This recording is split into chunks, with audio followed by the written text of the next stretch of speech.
Luka Doncic, pinangunahan ang Lakers sa opensa kontra New Orleans Pelicans. Bagamat maalat ang kanyang unang 7 tira ay nakabawi naman ito sa kanyang mga assist. Sa second quarter ay unti-unting bumawi ang Lakers. Si Luka Doncic matapos magsimula ng malamig at hindi maka-score ay nakahanap ng kumpiyansa.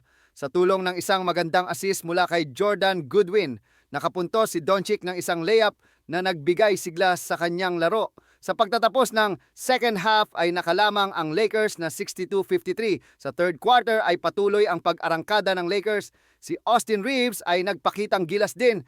Nagtala ng 30 points sa laro kabilang ang 6 na 3-pointers. Hindi rin nagpahuli si LeBron James no look pass with Austin Reeves. Si LeBron ay nagtala ng 27 points at 8 assists.